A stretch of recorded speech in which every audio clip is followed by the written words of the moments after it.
আর রাসূলুল্লাহ সাল্লাল্লাহু আলাইহি সাল্লাম বলছেন, যার শেষ ভালো তার সব ভালো।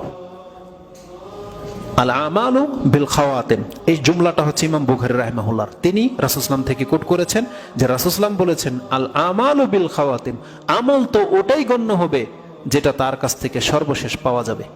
তার মানে একজন ব্যক্তির ৬০ বছরে কিভাবে কেটেছে এটার গণ্য হবে না, যেই দিন তার মৃত্যু হবে, যেই অবস্থাতে, যেই ইমানের উপরে তার মৃত্যু হবে, আল আমালু বিল খাওয়াতিম, এটাই হবে তার বিচারের জন্য, চূড়ান্ত ফয়সালার জন্য, হিসাব নিকাশের মূল কারণ।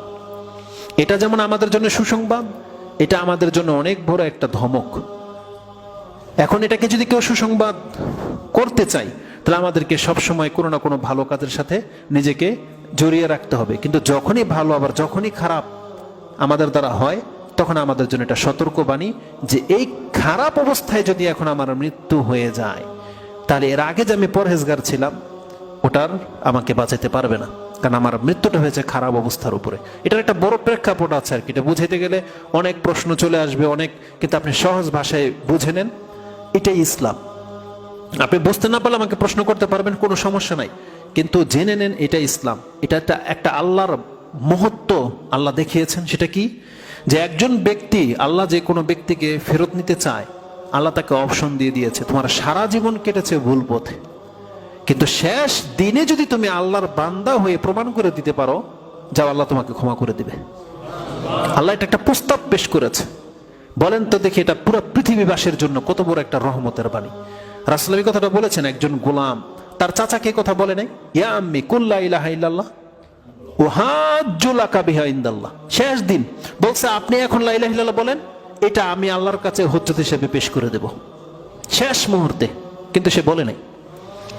একটা ইহুদির ছেলে রাসূল সাল্লাল্লাহু মাঝে মাঝে দেখতে আসতো, কিছু উপঢৌকনও দিত, মানে খেদমত করতো। রাসূল সাল্লাল্লাহু শুনলে সে অসুস্থ, চলে গেলেন রাসূল সাল্লাল্লাহু ওই ইহুদির ঘরে। একবার ছেলেটা রাসূল সাল্লাল্লাহু দিকে তাকায়, একবার তার বাবার দিকে তাকায়। শায়িত অবস্থায় ছিল, মুমূর্ষ অবস্থায়। রাসূল সাল্লাল্লাহু বলছেন, ইয়া গোলাম কুল লা ইলাহা ইল্লাল্লাহ, হে ছেলে তুমি বলো যে লা ইলাহা ইল্লাল্লাহ। ছেলেটা তার বাবার দিকে তাকালো, তখন বাবা বলল যে আতা আবুল কাসিম। তার রাসূল সাল্লাল্লাহু আলাইহি ওয়াসাল্লামের উপাধি ছিল আবুল কাসিম। বলছে আতা আবুল কাসিম, এই জন্য তিনি বললেন যে মুহাম্মদের মতন ব্যক্তি, কোনো ব্যক্তি ইসলামটাকে গ্রহণ করে নিতে পারে, আল্লাহর বান্দা হয়ে যেতে পারে, তাহলে এটা তার জীবনের জন্য সব থেকে বড় সাফল্য, সব থেকে বড় সাফল্য। তো জীবনের শেষ মুহূর্তটা যেন আমাদের ভালো কাটে, এই জন্য আমাদেরকে কি করতে হবে, সব সময় ভালো কাজের সাথে লেগে থাকতে হবে। আমরা অনেক সময় এক্সাম্পল এইভাবে দিই, জুমার নামাজটা যখন আমরা আদায় করি তখন তো ইবাদতের মধ্যেই থাকি। তখন যদি কারো মৃত্যু চলে আসে, হাদিসের বর্ণনা অনুযায়ী সে লোক জান্নাতি, এতে কোনো সন্দেহ নেই। কিন্তু নামাজ শেষে, নামাজের সময় সে মরেনি, নামাজ শেষে ঘরে যায়, খেতে বসে, হাতের রিমোট টিভি চালিয়ে দিয়ে খাচ্ছে।